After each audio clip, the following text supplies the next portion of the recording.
교육부장 이묘희입니다. 네, 반갑습니다. 저는 사실 이제 초, 중, 고등학교 학생들을 30년 동안 지도를 했습니다. 근데 제가 지도를 하면서 보니까 공통점이 있더라고요. 공부를 잘하는 학생들은 이미 언제 그 기초가 완성이 되냐면 초등학교 때 이미 완성이 돼 있습니다. 그때 학습 태도와 독서 태도를 그때 이미 갖춘 친구들이 이미 중학교, 고등학교에서 앞서 나가기 시작했어요. 그런데 현실은 어떠냐면 매우 다릅니다. 제가 실제로 논술 수업 시간에 있었던 사례를 좀 몇 가지 말씀을 드릴게요. 제가 통지와 파지전을 저학년에서 수업을 하던 시간이었는데 이제 아이들한테 통지 파지전 읽은 사람 손 들어볼까 그랬더니 아이들 대부분이 이렇게 손을 듭니다. 그래서 제가 그중에 이제 남학생이 자신 있게 손을 들길래 남학생을 시켰습니다. 그래서 자, 우리 친구가 한번 친구들한테 이 통지 파지전의 줄거리를 한번 소개시켜 줄래? 그랬더니 그 친구가 자신 있게 일어나서 옛날에 통지라는 아이가 살았습니다. 근데 계모랑 같이 살고 있다가 구박을 너무 많이 받아서 힘들어했습니다. 그러다가 어느 날 마을에 파티가 열려서 홍지가 그 파티를 참석하게 됐는데 정신없이 춤을 추다가 그만 12시 종소리가 나니까 얘가 깜짝 놀라서 막 뛰어나오다가 요리구두를 떨어뜨렸어요 라고 얘기를 하는 거예요. 근데 아이들 반응이 웅성웅성거리기 시작하는 거죠. 저게 맞아? 이런 거죠. 그래서 제가 근데 뭔가 이상한데도 좀 굉장히 자연스러운 느낌이 들죠. 네. 그래서 제가 그걸 다시 한번 다시 내용을 잡아준 적이 있었거든요. 두 번째는 고학년 때 심청전을 수업을 하고 있었습니다. 그런데 심청전에서 이제 아이들한테 책을 다 읽어왔기 때문에 아이들한테 좀 시켜봤어요. 줄거리 요약을 좀 한번 해볼까? 그리고 이렇게 시켜봤더니 어떤 아이가 이제 얘기를 합니다. 아, 심청이라는 아이가 있었는데 아버지가 눈을 못 뜨는 사람이라서 아버지의 눈을 뜨게 하기 위해서 무슨 바다에 빠졌다는 얘기래요. 그래서 제가 그 바다의 이름이 뭘까 이렇게 물어봤더니 아이들이 대답을 다 못하는 거예요. 그래서 제가 선생님이 힌트를 줄게. 힌트가 뭐냐면 끝에가 물수로 끝나. 그랬더니 아이들이 뭐라고 대답했을까요? 어머님? 손을 들더니 삼다수요 이렇게 얘기를 하더라고요. 그래서 제가 깜짝 놀랐거든요. 근데 아이들한테 그걸 또 물어봤어요. 그럼 심청이는 왜 아버지의 눈을 뜨게 하기 위해서 인당수라는 바다에 몸을 던진 걸까? 라고 얘기했더니 아이들이 이렇게 대답했습니다. 벌칙이었어요. 이렇게. 혹은 전통이었나 봐요. 이렇게 대답을 한 거예요. 그러면 아이들이 이 책을 읽었는데도 불구하고 왜 이 책의 내용을 각기 다르게 해석을 했을까요? 바로 사고력과 이 문해력이 지금 부족하기 때문에 이런 현상이 벌어지는 거거든요. 제가 이틀 전에 중등부 수업을 하다가 깜짝 놀랐습니다. 제가 뒷목을 좀 잡을 뻔했긴 했는데 그 내용이 뭐냐면 이 책 내용 중에 오늘은 아버지의 기일이었습니다 라는 내용이 나왔어요. 그래서 제가 당연히 아이들은 알고 있을 거라고 생각을 했습니다. 그래서 얘들 아이들 그 아버지의 기일에서 기일이 무슨 뜻일까 그랬더니 기념일이라고 얘기를 하는 거예요. 그래서 아버지의 기념일이 뭐가 있어? 그랬더니 결혼기념일 혹은 생신기념일이라는 거예요. 그러면 아이가 그 기일을 기념일로 인식하고 책을 읽었다면 독해가 제대로 됐을까요? 안 됐겠죠. 그래서 이 어휘가 이렇게 약하다는 얘기는 아이들이 문해력에서 이미 좀 실패를 겪고 있다는 얘기거든요. 그래서 저희는 이 문해력과 사고력에 지금 최고를 달리고 있는 루미북 논술을 저희가 도입을 하게 된 겁니다. 그래서 이제부터 제가 루미북 논술이 어떻게 문해력과 사고력에 굉장히 도움이 되는 건지를 제가 이제부터 설명을 좀 드리도록 하겠습니다. 프로그램을 소개를 드릴 건데요. 일단 저학년 기준 시간표를 좀 보여드렸는데 여기 보시면 저학년들은 주 2회를 기본으로 합니다. 그래서 일주일에 2번 수업을 이렇게 한 번, 2번 이렇게 수업을 시작하는데요. 이제 60분 수업으로 2번이 이렇게 진행이 되고요. 만약에 고학년일 경우에는 저희가 한 번은 60분, 한 번은 90분 이렇게 해서 총 150분 수업을 진행을 하게 됩니다. 근데 이제 어머님들께서 잘 아시겠지만 영어학원, 수학학원 때문에 아이들이 요즘 시간이 많이 없거든요. 그러면 1회를 할 수는 없나요? 라는 문의가 좀 많으세요. 그래서 저희가 1회도 준비를 해놨습니다. 그래서 예를 들어 60분짜리 수업은 저희가 30분을 빼서 90분 수업을 해서 1회 수업이 가능하고요. 그 다음에 고학년 같은 경우에는 요 150분에서 30분을 빼서 120분, 그러니까 2시간으로도 수업이 가능을 하십니다. 그런데 저는 개인적으로 아이가 책을 읽고 빨리 어휘력과 독해력, 문해력을 기르고 싶으시다면 주 2회 이상의 수업을 저는 강력하게 추천을 드립니다. 네. 그리고 이제 책 읽기는 2회에서부터 5회까지 어머님께서 자유롭게 우리 아이가 만약에 책을 너무 안 읽어서 그동안 밀린 책을 좀 읽고 싶어요 하시는 분들은 5회까지 선택이 가능하십니다. 그리고 NI 수업은 저희가 정규 수업에 이렇게 한 번씩 들어가 있는데 이건 뒤에서 자세하게 설명을 좀 한번 드리도록 하겠습니다. 문해력 훈련은 저희가 선택사항으로 넣어놨습니다. 문해력 수업을 제가 실제로 해봤거든요. 정말 빠르게 문해력이 느는 수업이에요. 그런데 문해력 수업은 사실은 조금 책을 잘 읽고 습관이 잘 형성되어 있고 높은 수준의 그 책 읽기가 필요하다. 그런 친구한테는 제가 문해력 수업을 굉장히 강력하게 추천을 좀 드리도록 하겠습니다. 제가 이제 저희 오셨으니까 만약에 루비 클럽에서 이제 수업을 시작한다. 그러면 어떤 식으로 수업이 시작되는지를 순서를 제가 말씀을 드릴게요. 자, 아이들이 지금 현재는요. 오면 1학년은 1학년끼리, 2학년은 2학년끼리 이렇게 학년별 수업을 했거든요. 그런데 수업을 진행해보시는 선생님들은 모두 다 느끼세요. 같은 학년이라도 아이들 레벨 차이가 굉장히 심합니다. 특히 얘가 이제 한 저학년일 때도 심하고 고학년일 때도 굉장히 심해지는데 그렇다면 우리 아이의 눈높이에 맞는 책 수업을 하는 게 아이한테도 도움이 되잖아요. 그래서 처음에 오시면은 아이한테 입학 테스트를 저희가 봅니다. 이게 문해력 진단 검사라는 거예요. 그래서 이 문해력 진단 검사는 입학 테스트를 보는 건데 이 안에 장르별 영역별이라고 되어 있는데 문학과 비문학을 나눠서 저희가 테스트를 봐서 이 친구가 문학에 강점이 있는지 비문학에 강점이 있는지 약점은 어디에 있는지 이런 걸 같이 분석을 좀 해드립니다. 예시를 한번 보여드릴게요. 자, 보시면 이렇게 어떤 아이의 그 테스트 결과지거든요. 보시면 여기 지금 독서 지수가 이렇게 점수가 뜹니다. 그럼 이 아이는 지금 8.2단계라는 걸 나타내 주는 거고요. 이 표가 굉장히 흥미로운 표거든요. 이 초록색 표는 사실 아이들을 같은 만약에 3학년이라면 3학년 아이들의 전체 평균을 나타내 주는 거고요. 앞에 이 파란색 표가 바로 이 시험 본 친구가 어느 정도를 잘 해나가고 있는지 아니면 조금 뒤처지고 있는지가 한눈에 여기서 보여지고 있는 표입니다. 그래서 어머님들이 이 표를 보시면 영역별로 아이의 지금 상태를 딱 한눈에 파악이 하실 수 있으세요.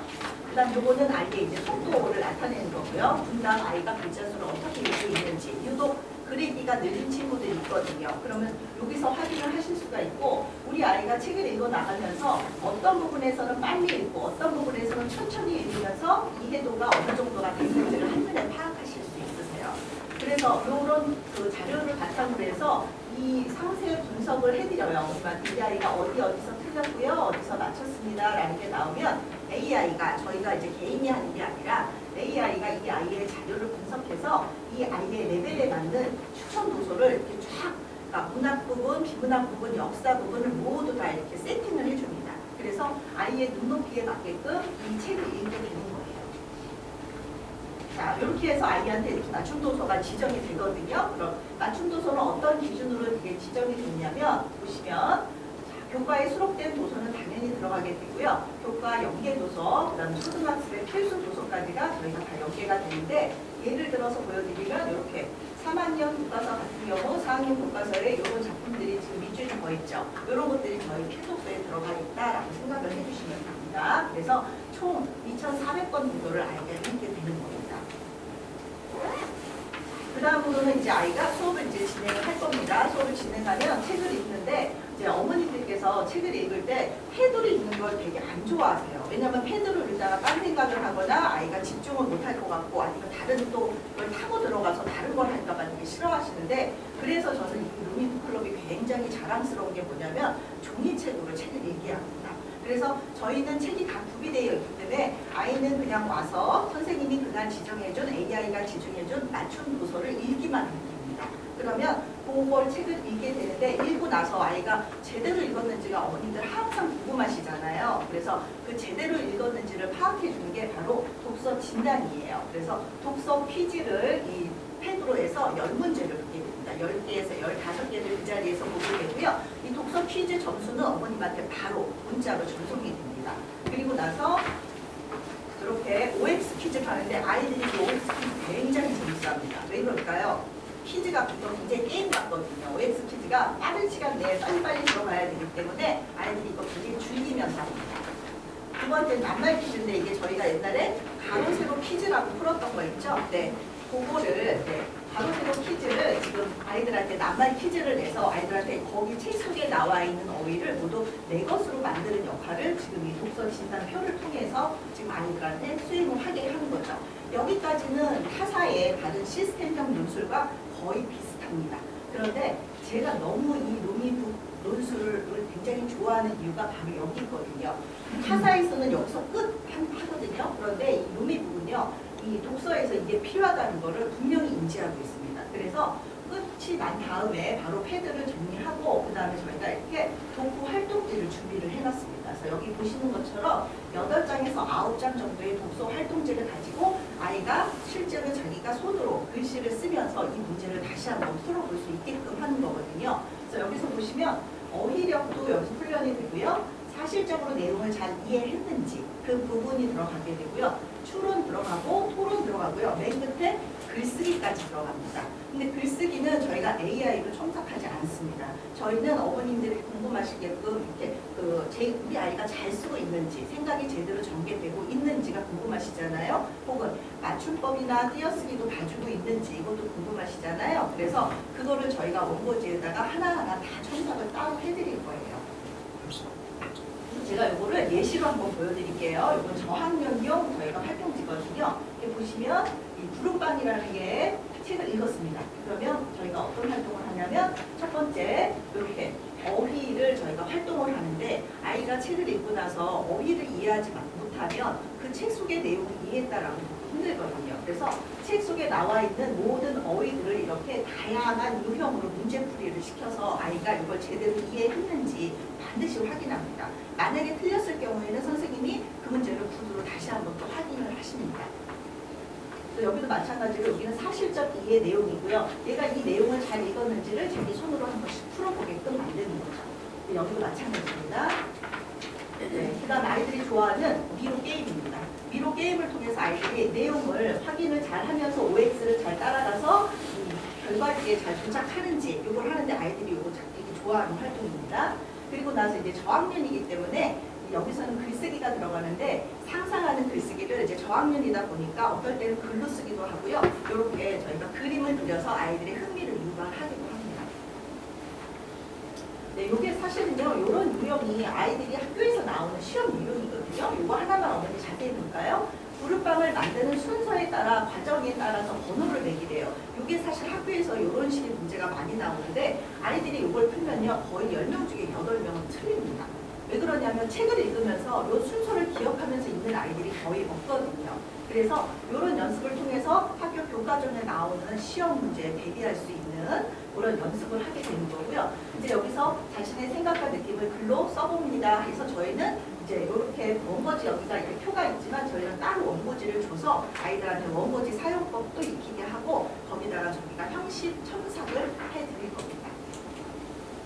고학년도 비슷하게 체제로 들어가는데 다만 이제 경제나 이런 시사 쪽이라서 좀 내용이 어렵겠죠. 그래서 경제 책을 읽었다 그러면 추론과 비판적 사고가 좀 들어가게 되는데 이 부분은 제가 빨리 보여드리면서 스킵을 좀 하도록 하겠습니다. 여기 보시면 어휘가 일단 어려워졌죠. 그래서 어휘를 학습을 하게 되고요. 그 다음에 이렇게 서술형이 나오는데 요즘 어머님 중등에서 이 서술형 문제가 기준이요 20점, 30점에서 이제 50점까지 올라갈 예상이거든요. 그래서 이 서술형, 문술형을 대비를 꼭 하셔야 됩니다. 그래서 예문을 보여드리면 저희가 이렇게 대비를 하고 있습니다. 아이가 이 문제에 대해서 자기가 글을 쓰고 나면은 이렇게 이 파란색 부분이 뭐냐면 이게 이 핵심 키워드거든요. 이 문제에서 이 답을 쓰지 않으면은 선생님이 감점을 하게 돼요. 요거를 연습을 시키는 겁니다. 그래서 이렇게 파란색으로 선생님이 핵심어를 체크를 해주시고 만약에 이제 틀렸거나 좀 미흡한 점이 있으면 이렇게 페이지 수를 적어서 아이가 다시 한번 확인하게끔 하는 과정이 들어갑니다. 자, 이것도 마찬가지로 이렇게 네.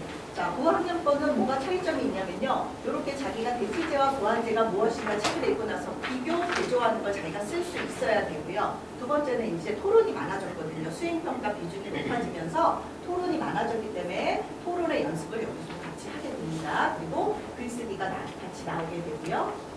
네, 여기서 글쓰기가 이렇게 들어가게 되고 이 모든 활동은 실시간으로 어머님들한테 이 활동이 끝나면 바로 우리 아이가 무엇을 했는지를 보실 수 있게 학부모 문자 발송이 됩니다. 그래서 학부모 문자 발송은 이런 식으로 들어가게 될 거예요. 무슨 책을 읽었지? 오늘 우리 우리 아이의 읽기 수준은 어떻고 잘 읽고 이해했을까? 그리고 어떤 영역에 취약한지를 한눈에 보실 수 있게끔 이렇게 표로 깔끔하게 발송이 될 겁니다. 그 다음에 저희가 일주일에 한 번씩 넣는 이 NI 수업은 신문으로 있는 수업입니다. 그래서 제가 이걸 보여드리면 이게 사실 저학년 1, 2학년도 이걸 시작을 하고요. 6학년까지 하는데 요거 시사적인 내용을 갖고 저희가 지문을 읽게 되면 뭐가 좋냐면 배경 지식이 들어요. 아이들이. 첫 번째 배경 지식이 좋아지게 되고 두 번째 이 과정을 통해서 아이들의 어휘력이 굉장히 폭발하게 됩니다. 왜 그러냐면 여기 보면 여기 나오는 많은 어휘를 하나씩 다 저희가 체크를 해드리고요. 그리고 여기서 보시면 한자의 음과 뜻을 익히게 만드는데 중학교에 올라오면 국어에서 한자어의 비중이 70% 이상을 차지합니다. 그래서 한자어를 지금부터 이렇게 하나씩 익혀두면은 나중에 아이들이 중학교에 와서 좀 훨씬 쉬운 공부가 됩니다. 그래서 이건 고학년용 저희가 NI를 했고요. 자, 어머님이 후기를 이렇게 남겨주셨습니다. 자, 문해력은 제가 아까 말씀드린 것처럼 선택사항인데요. 어떤 내용으로 수업이 진행되냐면 좀 많이 어렵습니다.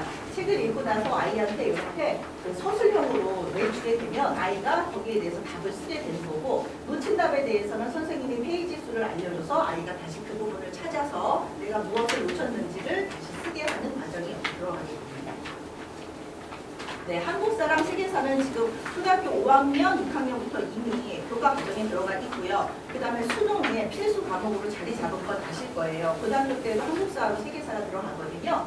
그래서 교재만 이렇게 제가 보여드리고 스킵을 좀 하도록 하겠습니다. 내용 정리를 먼저 한 다음에 그 다음에 이런 식으로 이해 문제를 풀고요. 그 다음에 제가 좋아하는 파트가 바로 이런 파트거든요. 아이들이 요즘은 시각적 이미지로 공부를 하는 게 뇌과학적으로 굉장히 좋다라는 연구 결과가 많이 나와서 이렇게 사진을 통해서 아이들한테 기호로 어떤 거에 해당되니라고 이걸 고르게 하면 아이들의 기억에 굉장히 오래 남습니다. 그래서 이런 부분으로 공부를 좀 시키고 있고요. 제가 요거는 스킵을 하는 이유는 이렇게 저희가 교재가 구성이 되어 있다라고 어머님들께 보여드리는 거고요. 한국사 같은 경우도 초등학교 3학년부터 저희가 중등과정까지 아예 아이들 학년별로 난이도에 딱 맞게 눈높이에 맞게 교재가 딱 편찬이 되어 있습니다. 네, 그다음에 요거는 이제 저희 그 루미북에만 있는 프로그램인데 아이가 집에서 사실 어머님들 책을 많이 읽고 싶은데 요즘 책값이 굉장히 부담스럽고 어떤 책을 읽혀야 될지 어머님들 굉장히 고민이시잖아요. 그 고민을 여기서 다 해결해 드리는 겁니다. 뭐냐면 이게 우리 집 도서관 만들기라 해서 이 1,500권의 동화가 이미 그 루미북에 아이가 회원 가입이 되어 있잖아요. 그러면 이 1,500권을 집에서 아이가 자유롭게 자기가 읽을 수 있는 책을 골라서 이렇게 만드는 거고요. 여기도 감사하게도 이런 책들을 읽고 난 다음에 독서 퀴즈까지 다 준비가 돼 있어서 내가 책을 제대로 읽었는지 어머니께서 아이가 책을 제대로 읽었는지 확인이 가능하세요. 독서 퀴즈를 풀어보면서. 그래서 이런 식으로 어머님께서 바로바로 확인이 가능하십니다. 네, 이거는 어머님들이 저한테 너무 질문을 많이 하셔서 제가 그냥 표로 만들어 드렸습니다. 이게 뭐냐면 루미북 클럽과 타사의 그 AI로 만든 시스템형 논술이 요즘 많잖아요. 그래서 그거 비교하고 그 다음에 일반적으로 책을 그 학원에 가서 읽고 그 다음에 순수 논술 학원이 어떤 차이가 있는지를 궁금해 하시더라고요. 그래서 일단 크게 제가 큰 차이점을 말씀드리면 순수 논술학원은요. 일단 아이가 책을 좋아한다라는 전제가 있어야 됩니다. 그리고 책을 잘 읽는다는 습관이 들어 있어야 이렇게 순수 논술 학원에 다니면서 아이가 주도적으로 책을 읽고 자기 주도적으로 독서가 가능하면서 그 지식의 확장성은 좀 낮은 편이죠. 왜냐하면 내 눈에서 그 책 한 권을 읽고 해석해야 되니까 그게 좀 낮다라고 보시면 되고요. 이 룸이나 이런 타사 시스템형 같은 경우는 자기가 이제 자발적으로 독서가 조금 어렵다. 책 읽는 걸 즐겨하지 않는다, 어려워한다 이럴 경우에는 이게 굉장히 좋은 구조로 만들어진 거죠. 그래서 독서 습관이 약한 학생한테는 굉장히 효과적인 그런 그 시스템이 되겠고요. 자, 여기랑 비교를 좀 한번 해보면 제가 자랑스럽게 생각하는 게 수업 가능 도서에 지금 보시면 거의 3배 차이가 나거든요. 그래서 수업 가능 도서가 이렇게 많다는 건 그만큼 아이들이 책을 접할 수 있는 기회가 많다는 걸 보여지는 거고요. 자, 저희가 독후활동지를 1,600권 정도를 보유하고 있거든요. 그런데 이쪽에 타사의 시스템 같은 경우에는 독후활동지가 아까 제가 8장에서 9장 보여드렸잖아요. 이게 없습니다. 그냥 한 장짜리 독서 감상문 형태로밖에 존재하지 않아서 제가 이 부분은 자신 있게 말씀드릴 수 있고요. 각 책을 읽고 나서 독서 진단 테스트도 보시면은 여기는 없는 게 많죠. 그렇지만 여기는 다 준비가 되어 있습니다. 그리고 웹 동화는 논의에만 있는 거고요. 신문 기사 같은 경우에도 논의만 이렇게 준비가 되어 있습니다.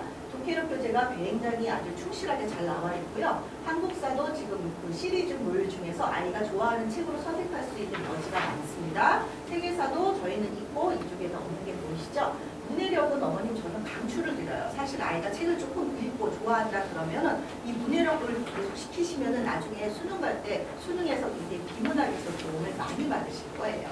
네, 그래서 제가 일단 이렇게 보여드렸고 자료는 어머님들한테 있으니까 한번 읽어보시고 나중에 궁금하신 점이 있으시면 따로 개인적으로 좀 질문을 드리겠습니다. 네, 제가 이제 여기까지 설명을 드렸고요. 지금 이제 제가 소개시켜드릴 분이 이 루미 북클럽이라는 훌륭한 시스템을 만드신 분이거든요. 거의 천재적이신 분이시죠. 이런 시스템을 혼자서 만드신 분이라서. 그리고 요즘 초등 로술계에서 굉장히 핵인싸로 통하시는 분인데 어렵게 모셨습니다. 네, 김창환 대표님 제가 모시겠습니다. 네. 루미 북클럽의 대표 김창환입니다. 반갑습니다. 저는 독서 논술이라는 게 한 게 한 35년? 독서 논술 한지 한 35년 정도. 저는 에듀테크 기업을 운영하기 때문에 교육하고 테크, 기술 관련된 그런 것을 직접 개발하는 회사입니다. 독서 논술 브랜드는 5개가 있습니다. 해외에서 하는 여러 가지. 저는 대학에서는 한국형 독서라는 걸 강의를 했던 사람입니다. 한국형 독서 논술이라는 게 뭐냐면, 이 나라마다 예를 들면 핀란드가 다르고, 노르웨이가 다르고요, 프랑스가 다르고, 미국이 독서나 글쓰기 유도한 방법이 달라요. 언어가 다르기도 하지만 문화가 다릅니다. 미국이라는 나라는 어떤 나라입니까? 예를 들면 미국이라는 나라는 유대인과 청교도인이 많은 나라잖아요. 그 사람들이 이민이 아니죠. 그 새로운 나라로 핍박을 받으니까 새로운 나라로 찾아간 거죠. 그 나라 사람들이 만드는 게 미국이잖아요. 그러니까 또 민족의 다양성도 있기 때문에 미국이라는 나라의 그 독서지도 방법은 똑똑해요. 다르다고. 똑같지 않아요. 유럽이라는 나라의 독서지도가 다르잖아요. 그럼 한국은 어떠냐면 한국. 왜 한국을 왜 미국식으로 써버렸지?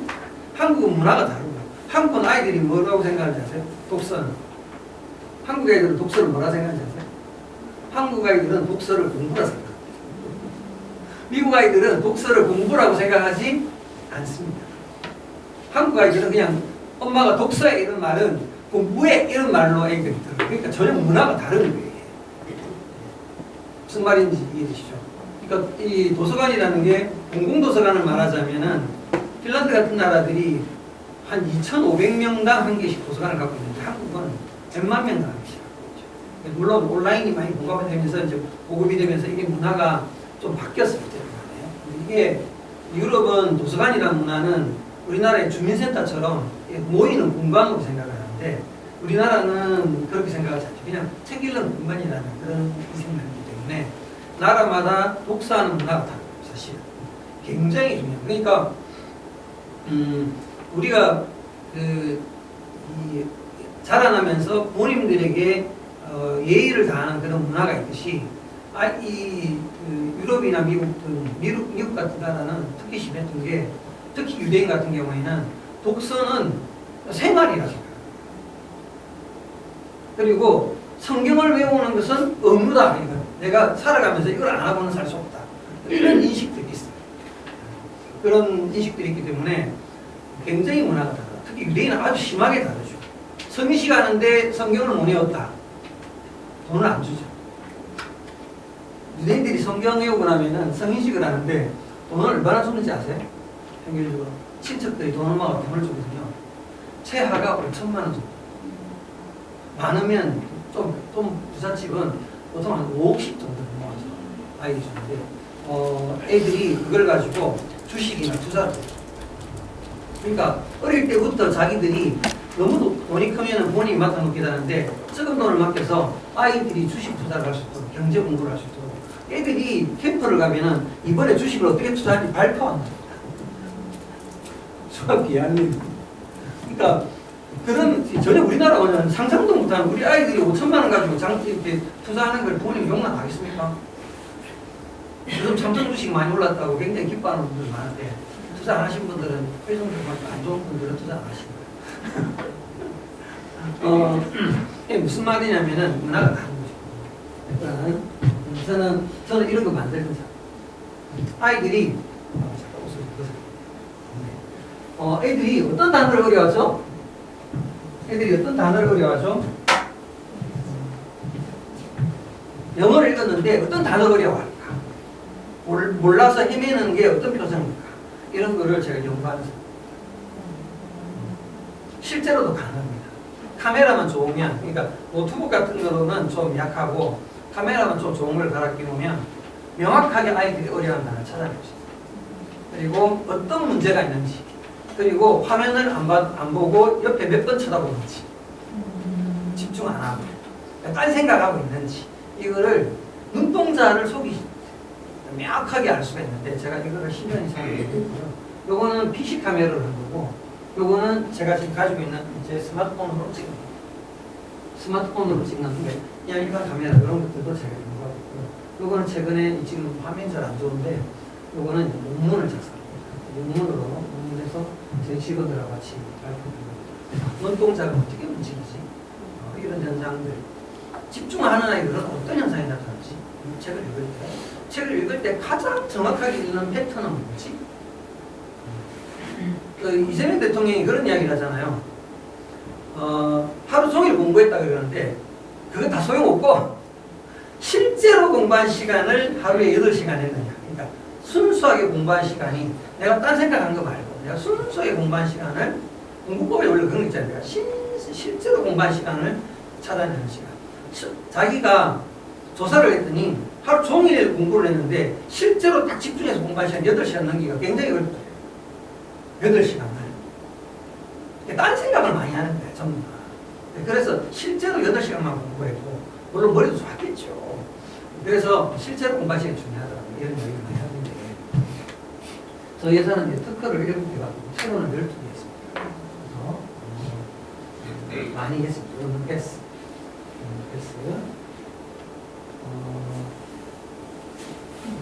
우리 아이들이 책을 얼마나 안 읽는지를 제가 실험을 합니다. 이게요, 싱가포르에서 졸업시험으로 나오는데, 어머니 이게 몇 점 받았어요? 근데 이거요, 중요한 사실입니다. 이거 싱가포르 아이들이 76%가 틀립니다. 졸업시험. 이거 너무 많이 틀려가지고 충격을 받습니다. 어머니들 이게 왜 얼마나? 그래서 원장님이 준비를 해줬습니다. 엄청난 상품. 스타벅스 상품권을 여러 장 준비해 주셨는데 제가 맞추는 분에게 전액 지급하겠습니다. 자, 빨리 한번 들어보세요. 네. 손 안 뜨면 무효입니다. 19. 네. 네, 어머니. 19. 힌트 드리겠습니다. 여기 호루라기가 여기 있습니다. 네. 제가 많이 듣던 소리입니다. 제가 많이 듣던 소리입니다. 이거 뭐예요? 힌트 또 드리겠습니다. 이게 호루라기가 몇 개입니까? 지금 이거 계산 안 하고 푸는 깜짝 놀란 표정들. 자, 힌트 또 드리겠습니다. 예. 지금 맞추시면 아닙니다. 자, 어머님 여기는 더하기인데, 어머. 자, 우리 어머니 애들하고 똑같습니다. 애들하고 똑같습니다. 정확하게 안 보는 거예요 지금. 빨리 계산해. 네. 26점. 손 여기 드셨는데. 네, 26. 네. 26점. 자, 이따가 한꺼번에 드리겠습니다. 네. 이거 아무것도 안 하고 계십니다 지금. 네, 지금 도대체. 네. 어머니 엄청 적극적으로 하시네. 네, 적극적인데 다 틀렸습니다. 한 명도 못 맞습니다 지금. 지난번에 그 천안에 했을 때는 어머님들이 많이 맞추셨는데 오늘 이거 계산하는데 이거 10이죠 10. 네. 이거 10이죠. 네. 뭐 조금만 더 하면 되는데 이거를 들리시나? 자, 더하기 곱하기가 나오면 뭘 먼저 한다? 17. 네. 어머니. 20.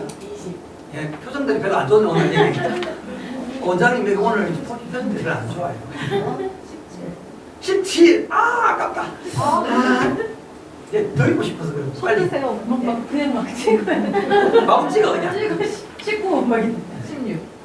팔이 찍어야 돼. 16 맞췄네. 16입니다, 어머니. 와. 이 정도만 보기 좋습니다. 이렇게 받으니까 박수 쳐주고 여기는 같이 돼. 여기는 이제 여기 2고요. 여기 4니까 여기 2가 되고 이게 왜냐면 이게 왜 오냐면 이게 호랑이가 있잖아요. 자꾸 틀리는 거죠. 보세요. 정확하게 16입니다. 자, 분위기 약간 좋아졌습니다. 좀 전까지는 굉장히 분위기 상박했습니다. 오늘의 강의 주제는 아이들은 글자만 읽으면 이해한다. 말도 안 되는 소리다. 변한 입시제도 변하지 않는 독서의 힘. 입시제도가 변해도 바뀌지 않는 두 가지가 있습니다. 네, 오늘 그런 이야기를 좀 해드리겠습니다. 이게 무슨 시험이죠? 수능 시험. 수능 그냥 수능 시험 다 쳐봐라. 무슨 과목? 과학이요. 네? 과학. 이게 수능 국어 시험. 이거를 뭐라 그러냐면 일명 수능 국어 이묘희 원장님 여기 이묘희 원장님도 국어 이게 지금 강남에서 가장 유명한 우선 국가원에서 이걸 차리고죠. 여기를 차리는데 국어 전문하고 있는 거니까 그 잘 아시겠지만 이것은 비문학 국어 영역 중에서 비문학 여기는 지금 보니까 세대가 제가 강의를 하러 가면 학력고사를 치는 세대와 수능시험을 치는 수능시험을 치는 엄마가 좀 젊은 엄마 학력고사는 나이가 더 어린 엄마죠. 학력고사하고요 수능시험은 하늘과 땅 차이입니다. 학력고사는 배운 데서 내고 수능시험은 역량을 묻는 시험이게 가지고 어디서 낼지 몰라요. 오히려 교과서에 잘 안 나와요. 왜냐면 어느 특정한 교과서에서 낼 수가 없어요. 왜냐면 교과서가 다 그죠? 국정교과서가 아니고 금정교과서. 금정교과서라는 건 그냥 출판사가 만들어서 우리 그 검증해 주세요. 검증해 주면은 그게 이제 교과서로 쓰는 거예요. 교과서가 아닌 거죠. 무슨 그래서 우리 초등은 국정교과서가 좀 있지만 검정교과서, 인정교과서라는 게 있습니다. 서울시 교육청에서만 쓰는 교과서. 이런 게 인정교과서. 서울시 교육감이 인정해 주면은 한자책 이런 것들 쓸 수가 있습니다. 네, 어머님들 모르시는 분 많으시는데 우리는 독서라는 거는요. 한국 사람들이 한국어를 대하는 자세는 굉장히 독특해요. 아니 한국말을 너무 쉽게 생각합니다. 한국말을. 아니 영어는 막 역류부터 다녀야 된다고 막 엄청나게 생각하는데 역류 다니는데 미안한 이야기인데 좀 냉정하게 말하면 머리가 아주 뛰어난 아이가 아닌 아이들이 역류를 다니면 어떤 일이 있습니까? 한국하고 영어는 같이 떨어져요. 좀 똑똑한 애들은 역류를 다니면 한국 독서와 같이 진행을 하면 두 가지 다 굉장히 뛰어난 아이가 있죠. 그런 아이가 될 가능성이 있는데, 그러니까 너무 무리하게 시키면 그런 현상이 나타나고, 애들이 다 재능이 다르잖아요. 애들이 재능이 같을 수가 있나요? 다 다르고. 그래서 지금 아이비리에 내가 이들 평균 읽기 속도를 계산했더니 1분에 600단어를 읽더라고요. 600자가. 한국이라는 나라는 자라는 개념이 있거든요. 한국 한 글자. 그러니까 일본도 자 개념이 있어요. 한 자, 두 자. 영어는 자 개념이 없잖아요. 스페링으로 연결되어 있기 때문에. 그래서 한 단어라고 개념하는데 600단어에서 1000단어인데 한국 아이들은 200단어 정도 있습니다. 우리나라 아이들이요. 그 유럽 아이들, 그러니까 잘하는 공부 잘하는 미국 아이들에 비해서 읽기 속도가 3분의 1 수준입니다. 좀 심각해요. 일반 문해력 검사를 해보면 안 드러나는데 피사에서 검사했을 때 우리나라 아이들이 문해력이 뛰어난 아이로 나오는데 근데 책 읽는 역량은 달라요. 이거를 조사했더니 그래서 아이들이 문해력 시험을 단순 문해력과 그래서 요즘 문해력이 단순 문해력과 독서 문해력이라고 나눠요. 그냥 단순 문해력은 어디서 하는 거냐면 교보에서 검사하는 게 있어요. 교보나 아니면 학습지에서 검사하는 게 단순 문해력이고요. 독서 문해력이 검사하는 게 루이클럽에서 하는 검사예요. 독서 문해력이라는 거는 3,000자, 2,000자, 중학생 같은 경우에는 4,300자 뭐 이런 식으로 굉장히 긴 호흡의 글을 읽을 때 어떤 영향이 있는지 이런 걸 물어보는 거죠. 속도가 굉장히 중요해요. 그래서 이런 검사를 해봤더니 굉장히 애들이 빠르게 보는데 한국 아이들이 좀 부족한데 조사를 해봤더니 한국 아이들이 굉장히 중퇴를 많이 해요. 이 중퇴율이 굉장히 높은데 애들이 한국 아이들이 도피 성교육을 가는 애들이 많아서 그런지 몰라도 한국 아이들이 중퇴율이 굉장히 높아요. 무려 44%. 제 딸도 졸업하고 왔는데 제 딸이 갔을 때 같이 간 미국대에서 같이 간 아이들 중에 3분의 2가 중간에 돌아왔고 지금 적응 못하고 완전 강력한 졸업 정원지잖아요. 점수를 안 주는 거야. 대충 공부해가지고는 학점을 쌓을 수가 없대요. 그 정도로 강력한 졸업 정원. 테스트 안 해요. 알겠어? 어떤 얘기 있습니까?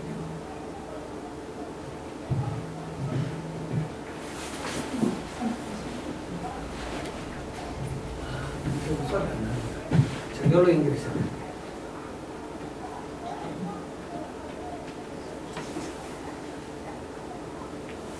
이거 있잖아요. 최근에 이게 뭐 나오냐면 수능 친 다음 날, 그 다음 날 올라온 유튜브예요.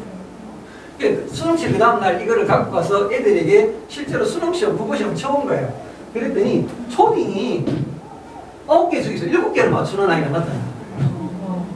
실제로 그 다음 날 유튜브에 뜬 거니까 제가 정말 대단한 아이 사실은. 여러분 아이는 한번 테스트 해보셨습니까?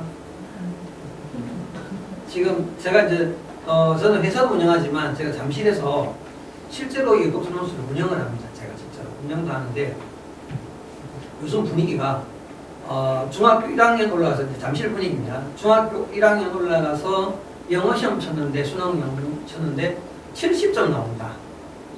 중학교 1학년이 영어는 나오지 않습니다. 애들 어릴 때부터 나오면 학원을 많이 한다.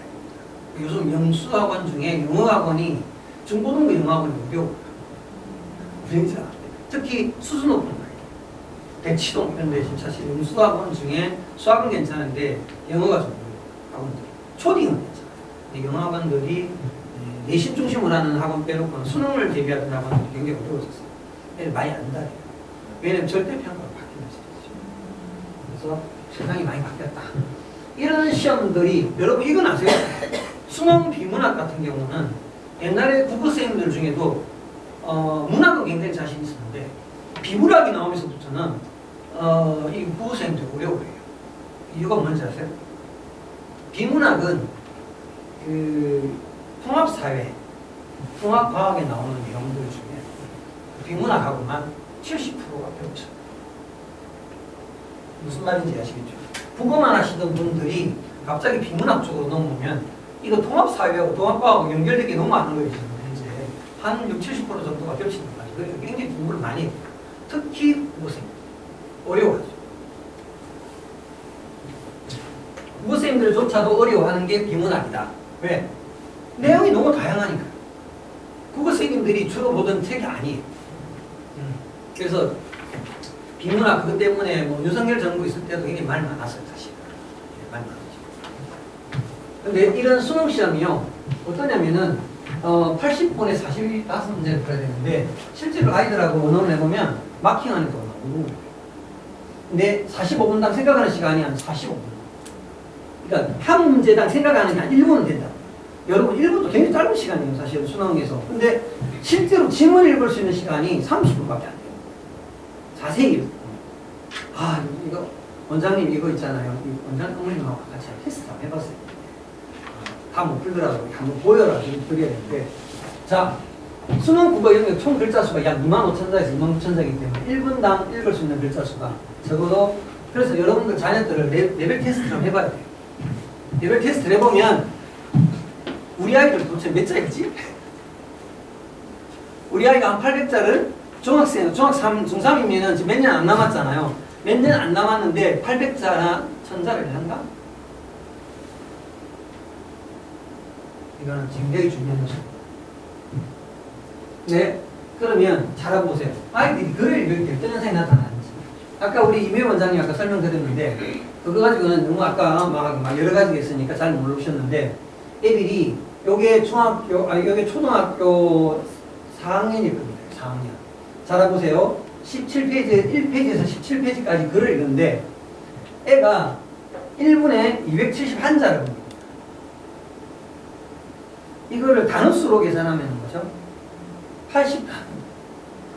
아니, 한 90단어. 자, 근데 이거는, 여기 2회는 녹색이죠. 이게 두 번 봤어요. 왜 두 번 봅니까? 이해가 안 되니까 두 번 봅니다. 이거 세 번 봤습니다, 이거. 세 번째 본 거는 짧게 본 거죠. 이거는 세 번째 많이 본 거예요. 빨리 넘어갔다가 세 번을 굉장히 집중적으로, 세 번째 볼 때 굉장히 놀래가지고 집중적으로 본 겁니다. 이렇게, 이거는 한 번도 대입기를 안 하겁니다. 이렇게 다시 이렇게 다시 안 하고 그냥 쫙 이러는 거예요. 근데 애들의 속도가 이렇게 차이가 나요. 빠른 거와 느린 거의, 느린 거의 차이가 299자도 있죠. 이 차이가 거의 한 6, 7배 정도 차이 나죠. 이런 격차가, 그러면 애가 6, 7배 빨리 보았냐? 그냥 이거는 무슨 말인지 몰라가 천천히 봤을 거야. 이거는 안 보고 그냥 넘어가. 패스. 애들이 습관적으로 저런 애들이 생깁니다. 약간씩 이렇게 잘 읽는 아이들은 어떠냐면 이런 식으로 약간 출렁거리면서, 왜냐면 넘기는 속도도 있기 때문에 이렇습니다. 약간씩 출렁이면서 이렇게 거의 일정한 속도를 유지하면서 읽거든요. 그래서 이런 것들은 엉망진창이다. 이거는 완전 개판입니다. 그리고 좀 정신 차려가지고 읽었는데 이 아이의 패턴이 이 정도예요. 이런 읽고 있는 패턴을 딱 분석을 해보면 이 아이가 지금 이 패턴만 보더라도 이 아이가 제대로 읽고 있는지 안 읽고 있는지가 금방 페이지별 속도만 봐도 이제 알 수 있어요. 근데 이거를 어떻게 본다? 장르별로 보자. 장르별로는 문학, 역사, 과학, 사회 이런 식으로 가장 핵심적인 영역만 골라가지고 레벨 테스트를 해봤더니 어머님 자녀는 어떻게 나옵니까? 빠르기가 어떻게 나오고, 서술 문제를 풀 때 어떻고, 단답형 문제를 풀 때 어떻고, 찍기, 선다형 문제를 풀 때 어떤 현상이 나타날까? 그리고 선다형 문제를 풀었는데 답을 바꾼 거야. 찍었는데 이게 아닌가 봐. 한 번 더 봐. 몇 번 바꿨는지. 그 레벨 테스트 해보면은 아이가 답을 몇 번 바꿨는지가 다 나와요. 그러니까 처음 본 시간하고 두 번째 본 시간하고 세 번째 본 시간이 이렇게 시간대가 다 나옵니다. 그러면 아이가 첫 번째 고민하고 푼 게 어떤가? 이런 것들이 나타나요. 그러니까 이게 점수보다 더 중요한 거는 사실 이 과정이에요, 과정.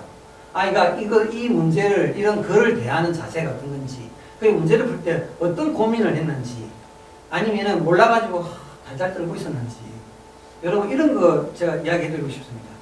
글을 읽고 난 뒤에, 선다형 문제인데, 글을 읽고 난 뒤에 선다형 문제를 탁 봤어요. 답이 생각이 안 나요, 갑자기.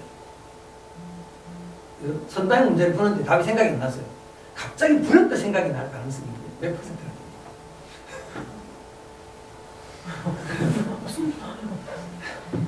나머지 다 뭐다? 고민을 하는 겁니다. 가장 가까운 점수는 뭘까? 점수의 답에 가까운 걸 찾으려고 노력은 하죠. 그래서 어떤 현상입니다? 시간이 길어집니다. 그래서 선다형 문제는 답을 생각을 할 때 시간이 길어지면 찍습니다. 찍은 현상이 나타납니다.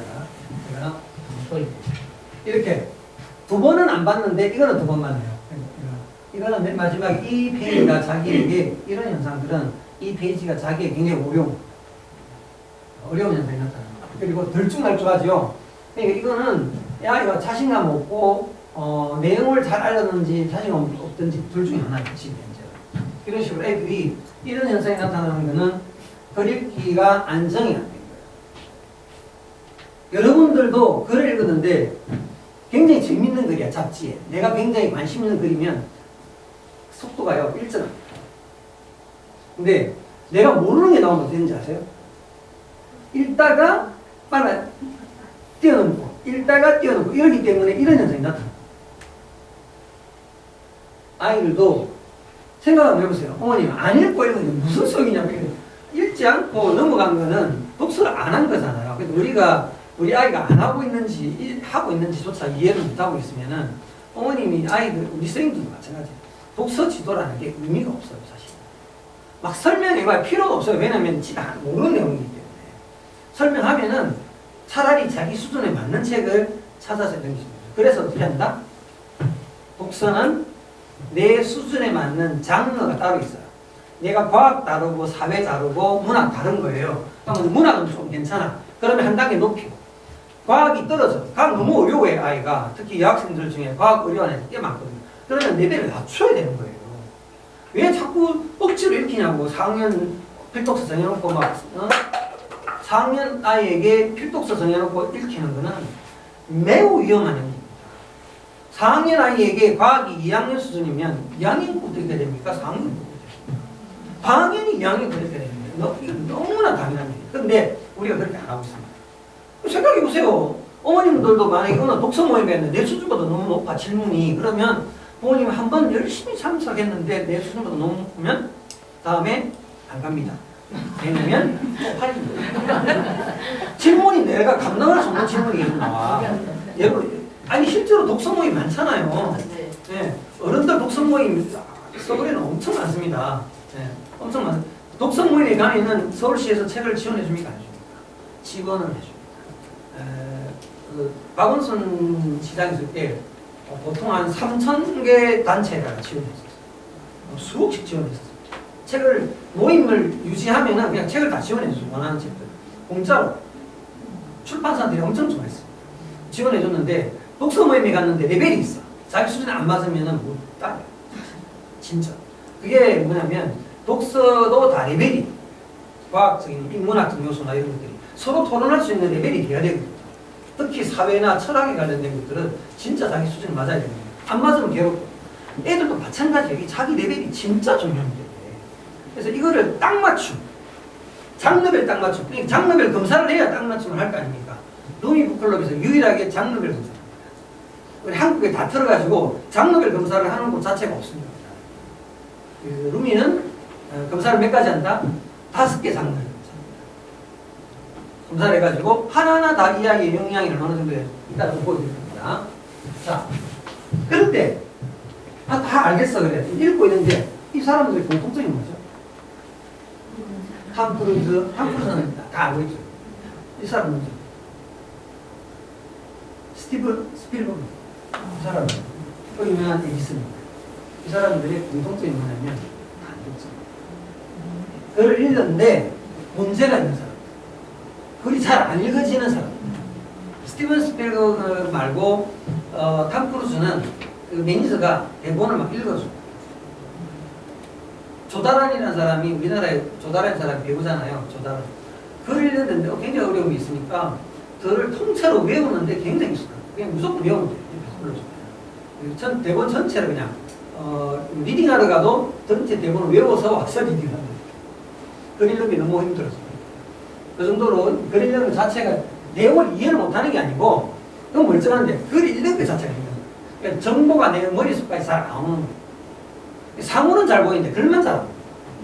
그건 난독증이야. 얼굴은 잘 보여요. 근데 글만 안 보이는 이런 사람. 그러니까 제가 말하고 싶은 건 뭐냐면 이게 이 앞에는 보면 글을 못 읽는 건지 읽고 있는데 내용을 모르는 건지 이게 중요하다는 거죠. 사실 우리 자녀들이 그런 게 있는지 아니면은 멀쩡한데 글을 못 읽는 건지 이게 굉장히 중요한 요소, 정면 요소다 이런 이야기를 해드리고 싶습니다. 그래서 아이들이 현실은 뭐냐면 안 하는 게 아니라 우리 열심히 안 한다고 생각했는데 실제로 안 한다기보다 힘들어서 못하는 경우가 있어요. 그러니까 자기 레벨에 안 맞는 걸 읽고 있다는 거예요. 만약에 그런다면 부모님들은 아이에게 시간 낭비를 시켜요. 독서 토론 학원에 갔는데 이 아이가 자기 수준에 안 맞는 거야 지금. 안 맞는데 독서 토론하고 있어. 어머니 시간 낭비하고 솔직히 돈 갖다 버리고 있는 거예요. 국내력을 먼저 길러요. 독서를 통해서. 그리고 난독증 읽기 습관의 문제 이런 문제들 때문에 실제로 독서가 안 된다. 속도도 너무 느린 아이도 있어요. 언제부터? 그래서 최근에 이런 자료가 있죠. 12년 동안 공부하는 중에서 가장 성적이 결정적으로 결정나는 시기가 있다. 70%의 학생들이 이 시기에 가장 아이들이 성적이 많이 결정납니다.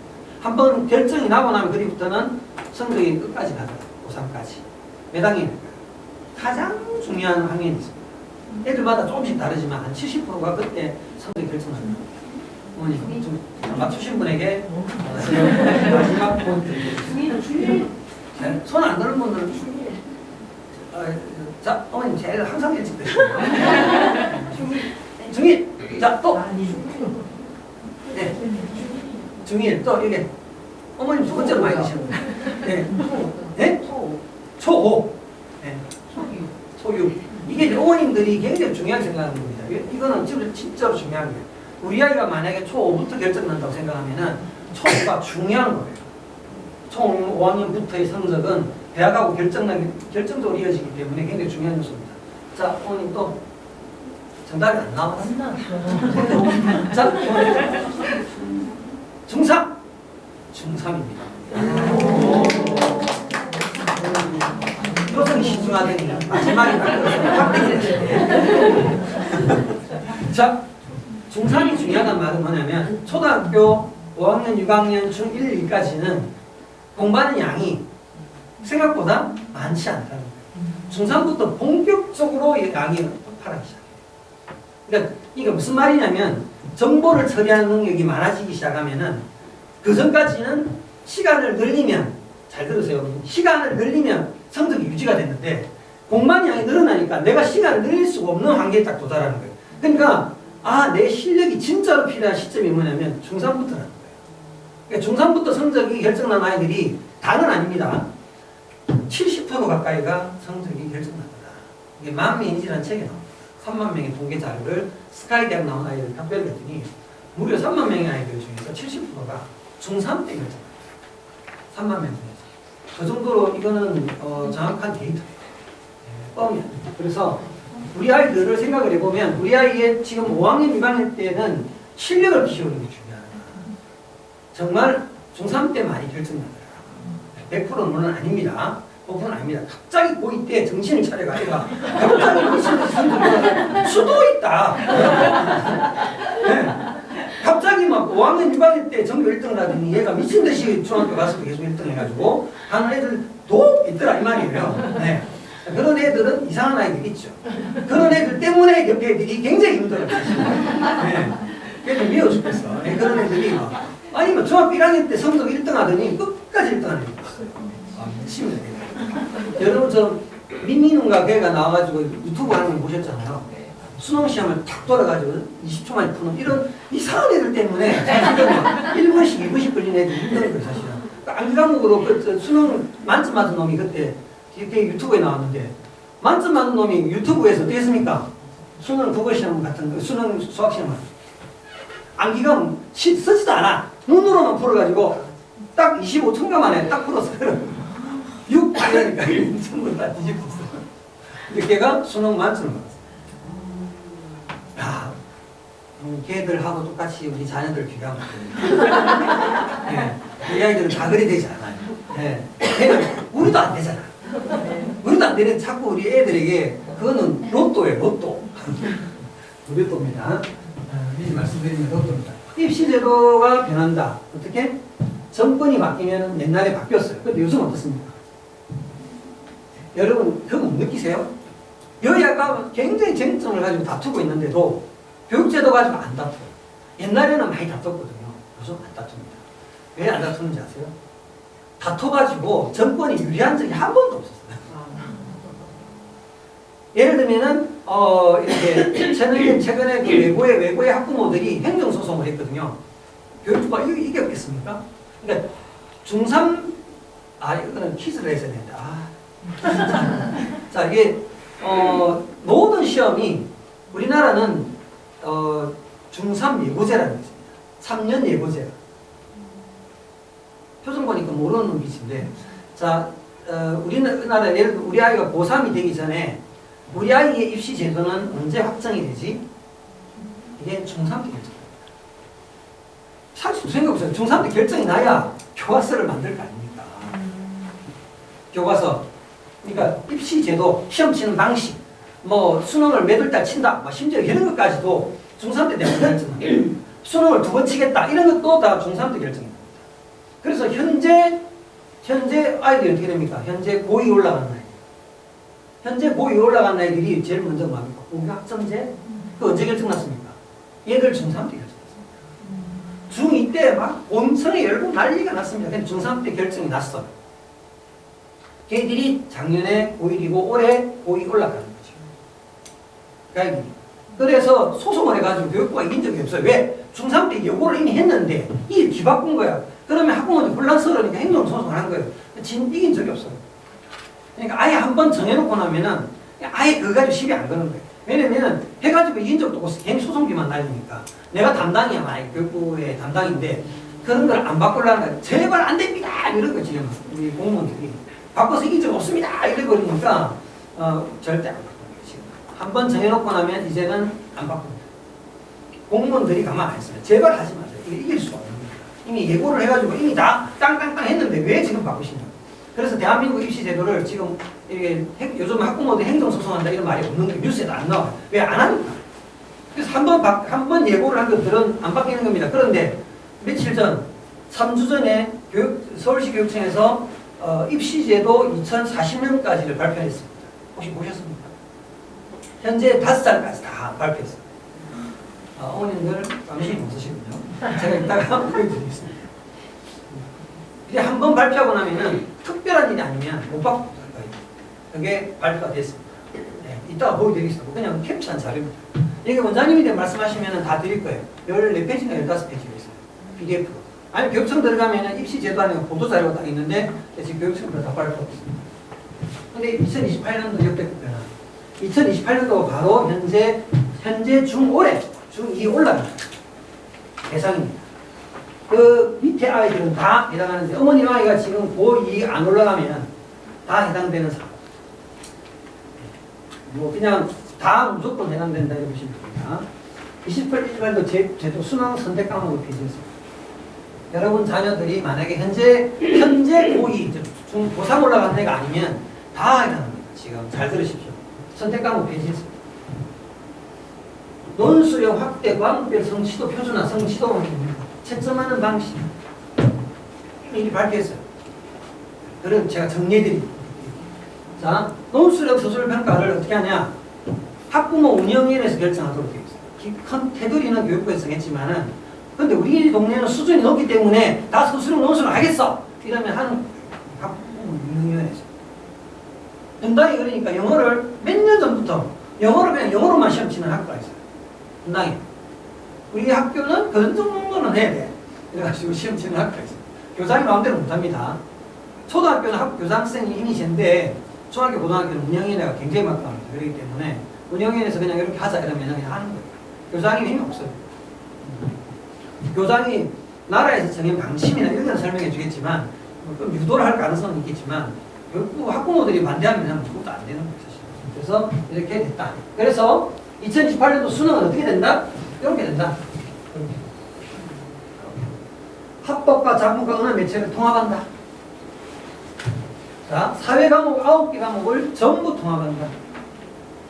과학 8개 과목을 전부 통합한다.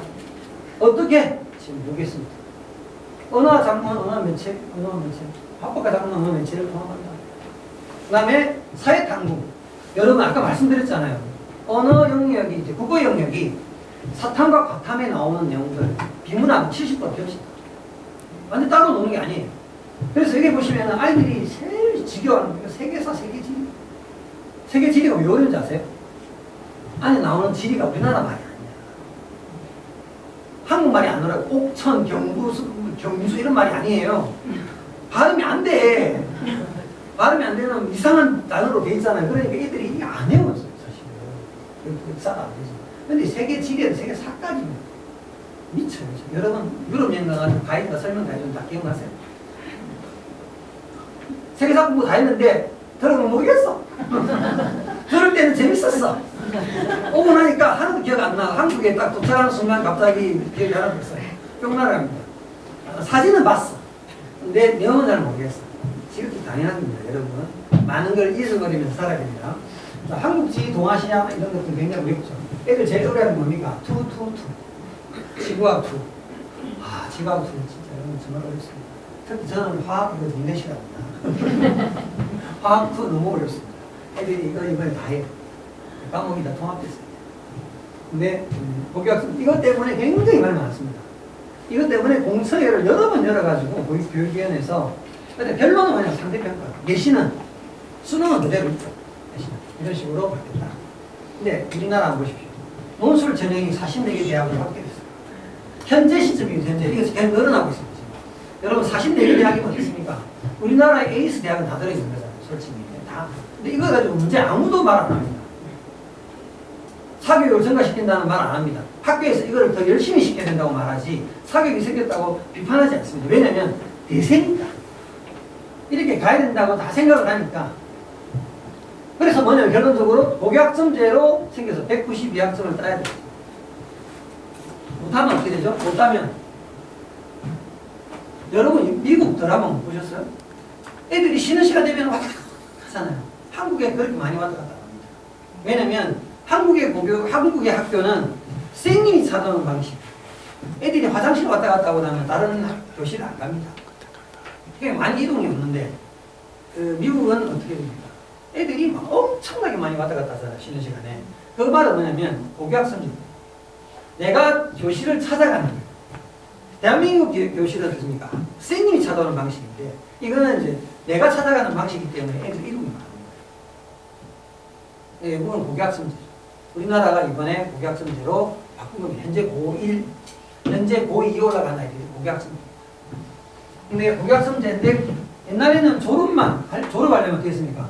꽁치로 출석을 하면 졸업할 수 있었어요. 이번에는 바뀌었습니다. 만약에 못 따면 학점을 못 따면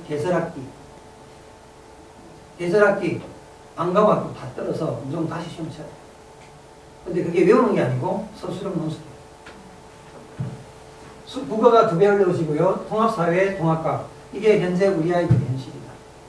책을 많이 읽고 독서 많이 하고 발표 많이 하고 글 많이 쓰지 않으면 시험은 앞으로는 없다. 이야기를 해드리고 싶습니다. 그래서 우리나라 아이들은 현재는 굉장히 준비가 안 되는 애들이 많습니다. 사실은 문해력이 그리 높지 않아요. 그래서 아이들은 좀 벼락끝에 서는 건 아닌가 이런 생각이 좀 듭니다. 지금 그러면 다른 나라는 시험 어떻게 치냐? 다른 나라는 이렇게 치죠.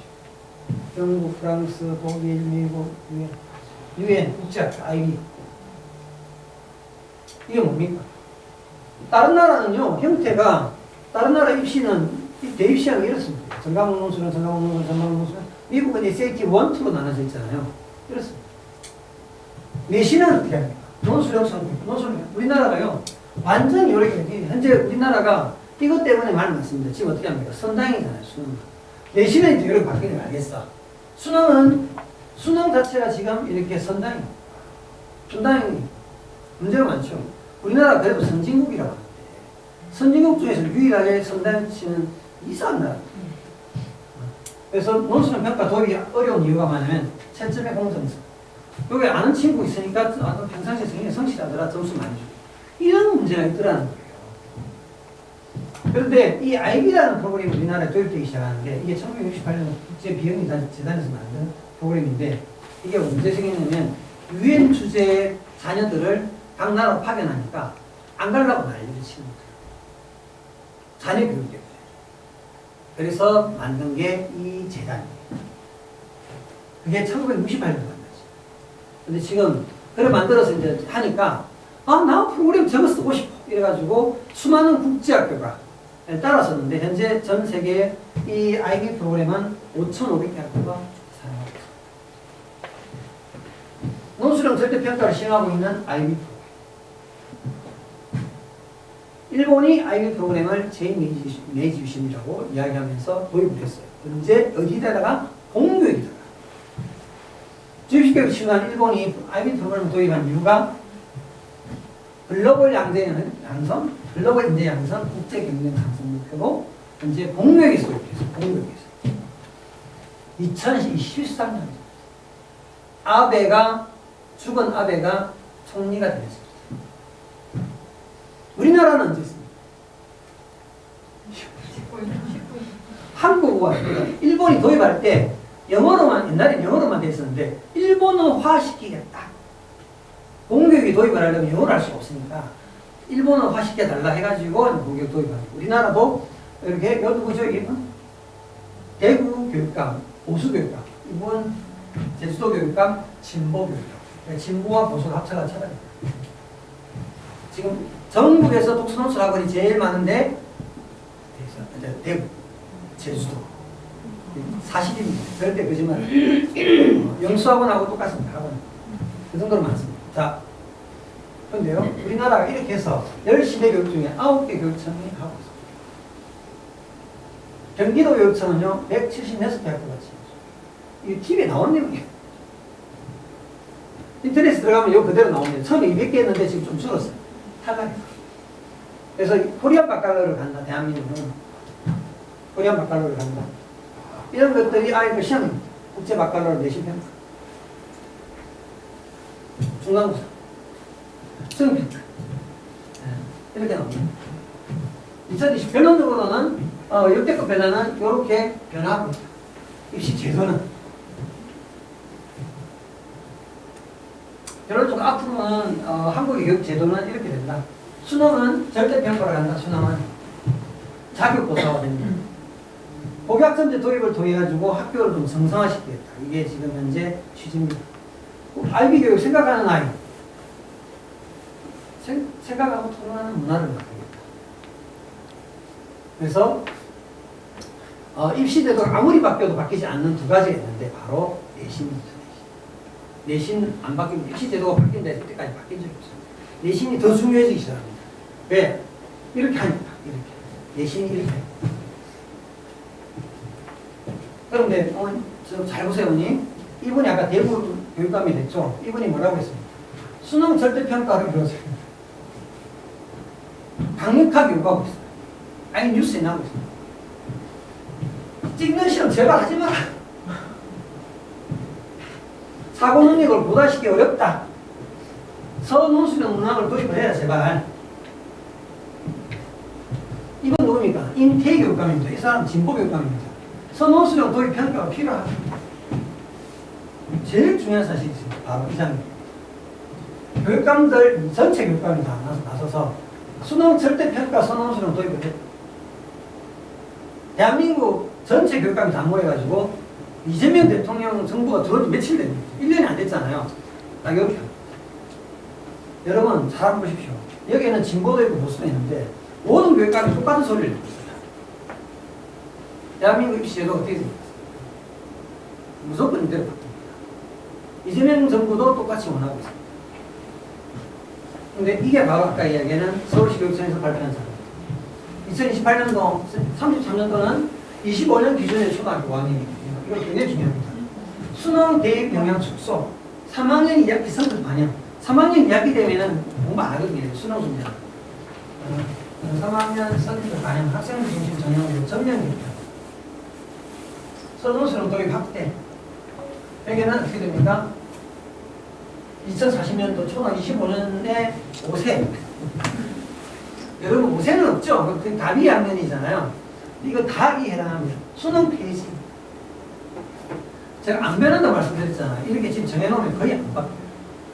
우리 아이들 지금 물론 시간 좀 지나서 이야기했지만 현재는 26년이기 때문에 앞으로 10몇 년 뒤에는 수능은 없어집니다. 어떻게 된다? 절대평가로 바뀌다가 수능 자체를 없애겠다. 이게 대한민국에서.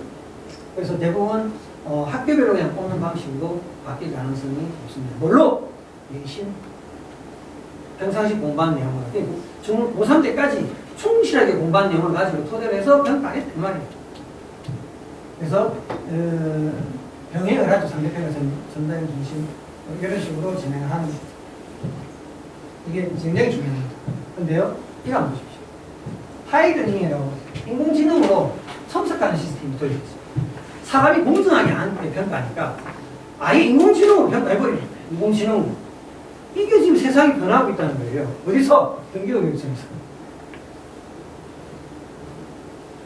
그래서 면접, 두 번째로 중요한 게 면접입니다.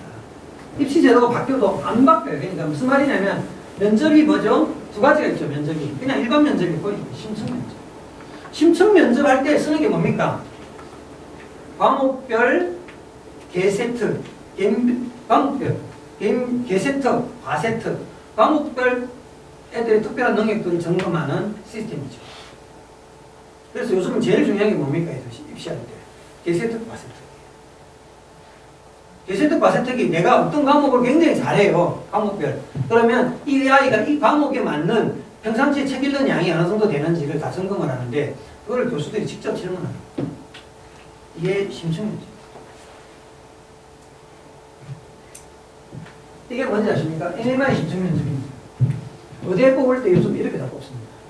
교수들이 11개 방에 딱 들어가 있으면 애들이 한 명씩 돌아가면서 보는 분 보고 채점하는 거예요. 이런 질문을 던지 상상도 못합니다. 이런 시험도 치죠. 애가 선택한 경우 이런 시험도 치지만 이런 것도 치죠. 응? 이게 현재 뉴스에 나오는 거예요.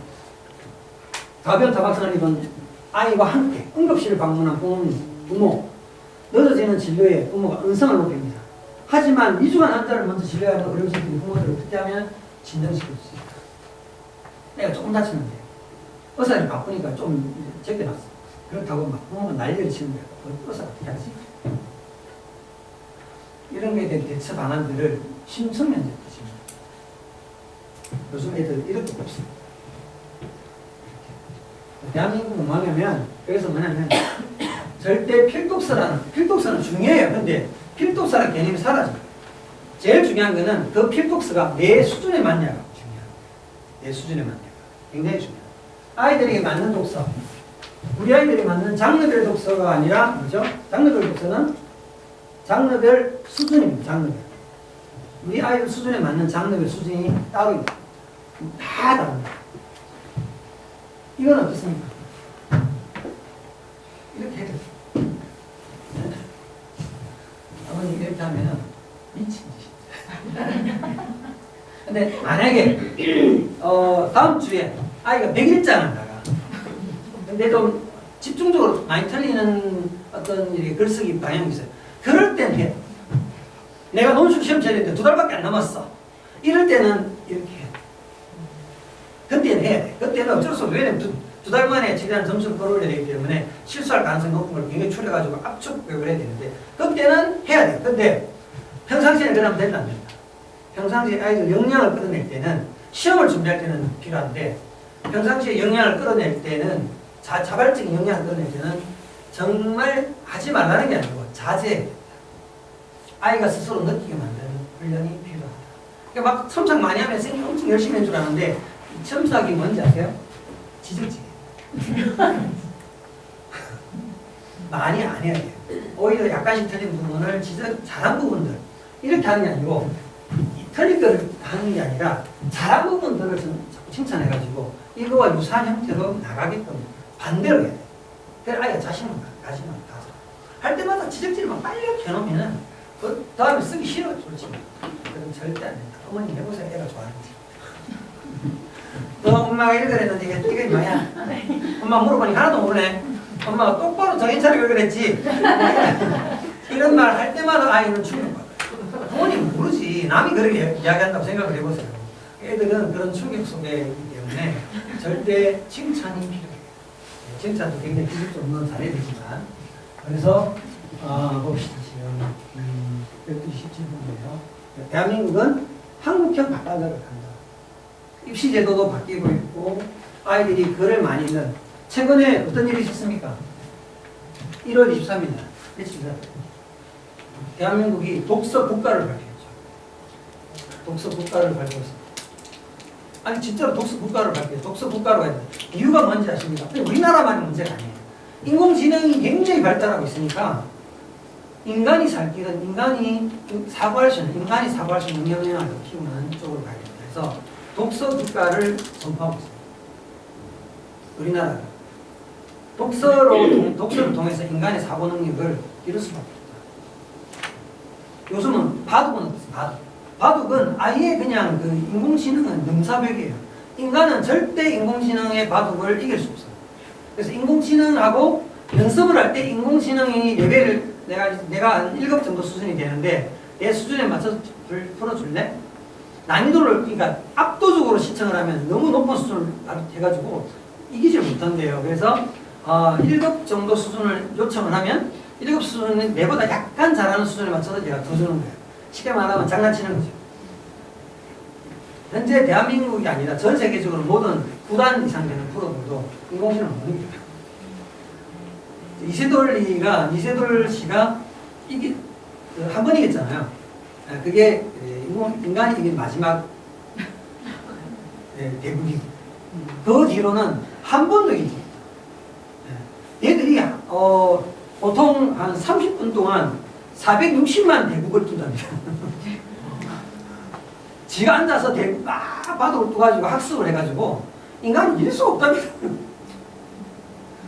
인간이 뚫 수 있는 모든 수를 다 외워서 이런 게 나오면 그 다음에 앞에 두 수, 세 수를 앞서가지고 가서 인간이 이길 수가 없답니다. 그러니까 옛날에 이 고수들이 두던 이 바둑하고 지금 바둑이 인공지능이 나오면서부터는 전혀 다른 패턴으로 공부해야지만 된다고 합니다. 옛날에는 고수들이 쓰는 패턴들이 있었는데 그 패턴을 인공지능이 완전히 무너뜨렸다. 이서들이 나와서 이야기하더라고요. 그래서 이제는 인간은 바둑을 이길 수 없다. 이런 공부를 할 뿐이다. 그러니까 재밌게 역량을 개발하는데 도움을 준다. 이 정도지 이제는 뭐 인간하고 경쟁한다는 말을 하지 않습니다. 앞으로는 이렇게 간다. 이런 이야기를 해드리고 싶습니다. 그래서 오늘의 결론은 뭐냐면 모든 시험은 변한다. 제가 오늘 시험만 가지고 이야기합니다. 복약선배를 통해 가지고 수능 국어 2배를 증가했고 통합사회 통합과학으로 변화했습니다. 그런데 과목별 세부 능력 특기 사항을 과세특이다. 개인별 세부 능력 특기 사항을 개세특이라고 합니다. 이게 굉장히 중요한 시대로 독서가 중심이 되죠. 그리고 대학별 논술 시험이 아예 등장을 했습니다. 복약선배로 변신해서 논술형 서술형, 그러니까 내신도 논술 서술형 평가하는 시대로 바뀌었죠. 학교 교육은 아예 수업을 정상화시키겠다는 것처럼 유럽형 학습 체계로 바뀌었다. 이게 지금 수능 시험도 강력한 문해력이 필요한 시대다. 이게 지금 오늘의 경우입니다. 여러분들은 그러면 어떻게 하시나요? 아이들에게 이런 개세특이나 과세특을 위해서 굉장한 독서량이 필요해요. 특히 자기가 좋아하는 분야는 집중적으로 일으켜서 어릴 때부터 익히는 게 필요해요. 사실 역량을 기르는 시대로 진입했습니다. 시험을 잘 치는 시대가 아니라 수능을 잘 대비하는 시대입니다. 최근에 송파구에서 학교에서 시험을 냈는데 수능 과제, 역사 수능 과제인데 애들끼리 팀별로 짜가지고 학교에서 수능 평가 내주는데 문제가 뭔지 아십니까? 역사 시험입니다. 임진왜란 통틀어서 맨 마지막에 이제 이수인 장군이 노량해전에서 돌아가지 않으셨다면 조선의 사회는 어떻게 바뀌었을까요? 정치, 경제, 사회, 문화 4명씩 조를 짜서 발표합니다. 인공지능이 조사해와도 괜찮습니다. 인공지능은 조사해 되는데 발표는 자기가 하는데 지배력을 받아요. 학교 오픈부와 똑같습니다. 이게 수능 애들이 과제입니다. 여러분 그 정도 공부하려면 어떻게 되죠? 파워포인트를 더 만들어요. 발표를, 그러니까 인공지능을 해도 괜찮지만 발표를 자극해야 되니까 질의응답을 하기 위해서 자기가 준비를 많이 해요. 사실 질의응답을 하면서 과제만 보는 게 아니고 질의응답을 잘하는 아이들에게 점수를 줘요. 그래서 수행평가. 애들이 그거 공부하기 일주일 내내 공부해요. 발표를 대응하기 위해서. 애들이 대응하기 위해서. 그 정도로 무슨 수행평가가 인공지능이 있음에도 불구하고 만만하지 않다. 인공지능이 있어서 좀 편하다고 하는데 그런데 애들이 똑같은 걸 가지고 갈 수는 없으니 다른 걸 찾기 위해서 굉장히 노력한다. 그래서 지금 망근을 가슴속에 넣을 때 비로소 말과 꿀이 흘러넘친다. 이런 이야기를 하죠. 그래서 지금 이 이루미는 아까 우리 이명희 원장님 말씀하셨는데 종이책 읽기가 핵심이고 문해력 훈련이 따로 있습니다. 그리고 우리 집 도서관 이렇게 세 가지가 파트가 있는데 책이 뭐냐면 종이책이 이런 거예요. 교과서 수록도서. 아까 약간 책이 바뀌기 전에 자료인데 지금 교과서 초등학생 기준으로 교과서 수록도서가 여러분 교과서 몇 권인지 아세요? 하나님당 국어 교과서 몇 권인지 아세요? 하나님 국어 교과서 몇 권인지 아시나요? 안 보셨어요? 네, 초등학생.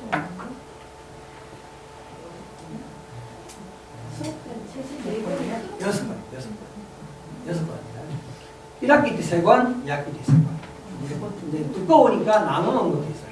두꺼워지니까 이제 활동지 활동지가 나오는데 안에 뒤에 완전 교과서하고 똑같은 게 나오죠. 이런 것들. 완전 똑같은 거. 일과도구, 길벗 어린이의 일과도구. 이게 보면은 국어 활동의 4단원이 나오죠. 이런 게 이제 이런 것들이 교과서로 보죠. 241번. 어머니 241번은 반드시 읽어야 돼요. 무슨 말인지 아시겠죠? 나오는 거니까. 이런 것들조차도 부모님들 다 사서 주려면 이 다 새 책이에요. 그러니까 다 사서 주려면 부담스럽잖아요. 이런 책들이 이게 루미북에는 100%가 있습니다. 어머니 안 해주셔도 루미북을 다니면 그걸 다 읽게 돼요. 선생님이 지도를 하게 되죠. 교과 연계도서, 수록도서, 스테디 마지막에 스테디셀러. 초등학생은 반드시 읽는 유명한 책들이 있어요. 그런 것까지 합치니까 한 3,100권 됩니다. 그 3,100권을 다 읽는 거죠. 물론 다 못 읽을 수도 있어요. 이렇게 읽어나가는 이런 방식들이. 여기 한번 보십시오. 레벨이 다 다릅니다. 이게 2.0이고요. 이게 여기 2.0이고 여기는 이게 함이 다 위에 보면은 애들마다 레벨이 다 다릅니다. 장르마다 다 레벨이 다르게 이게 요게 바로 위에 있는데 지금 안 보이네. 이렇게 애들이 평상시에 책을 읽을 때도 이거 책을 읽고 있잖아요. 평상시에 읽을 때도 다 번성을 해요. 3분만 읽게요. 3분만 읽을 때 어느 정도 읽고 있지 이런 걸 다 분석해요. 그러니까 평상시에 책 읽을 때도 이 페이지만 입력을 하면 자동으로 이렇게 이거 어떻게 읽고 있는지 엉망진창으로 읽고 있는지 이 3분 읽을 동안은 막 대충 넘겨가지고 그럼 선생님이 찾아내죠. 대충 읽는 거예요. 이런 식으로 굉장히 과학적으로 분석합니다. 종이책 읽을 때 이렇게 한다는 뜻이에요. 종이책 읽을 때. 전자책을 전자책을 읽는 게 아니에요. 그게 아닙니다. 종이책을 읽을 때도 이렇게 하나하나 분석을 해보면 딱딱 나옵니다. 엉터리를 하면 바로 경고를 해요. 종이책을 읽을 때도 이런 식으로 패드에다가 그래서 지금 저희 교실에 가보면 이따가 교실에 가보시면 책상마다 패드가 있는 거예요. 이게 패드 책을 읽는 게 아니고 책 읽는 과정들을 여기다 입력을 합니다. 그래서 선생님이 딱 분석을 해요. 얘는 책 읽는 습관이 완전히 잘못됐구나. 이거를 선생님이 실시간으로 보는 거죠. 실시간으로 보는 시스템이 있어요. 지금 오늘 10명이 앉아있으면 10명 중에 애들이 어떻게 잘못하고 있는지를 선생님이 봐요. 그런 시스템들이 달려있다. 글쓰기는 아까 설명했기 때문에 패스. 네, 이런 식으로 패스하겠습니다. 그리고 이거는 세계사, 한국사. 세계사는 3학년부터 할 수가 있는데 일반 공부하듯이 하는 거 말고 한번 훑어주는 방식을 하는 거예요. 훑어주는 방식. 그래서 3학년 때 한번 훑어주고 4학년 때 한번 훑어주고 5학년 때 본격적으로 할 때 이제 본격적으로 공부를 하면 이게 뭐라 그러면 큰 그림을 그려놓으면 애들이 굉장히 빨리 따라가요. 세계사를 처음 하는 애들은 정말 너무너무 힘들어요. 세계사를 처음 공부하는 애들은 뭐 이런 게 다 있어? 이런 애들이 많거든요. 그래서 이건 미리 사전으로 학습하기 위해서 만든 시스템이죠. 그래서 이 어머님들에게 맨 마지막에 말씀드리고 싶은 내용은 뭐냐면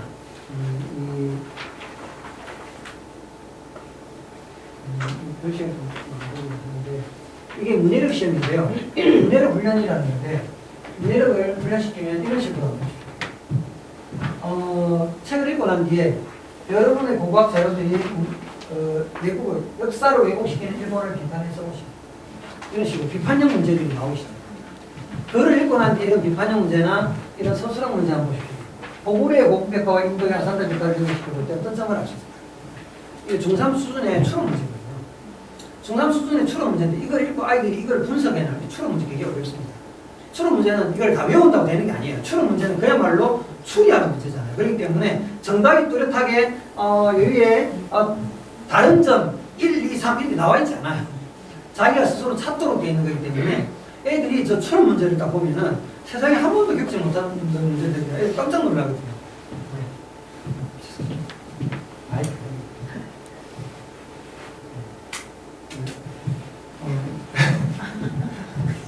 지금 알았어. 괜찮습니까? 네. 네.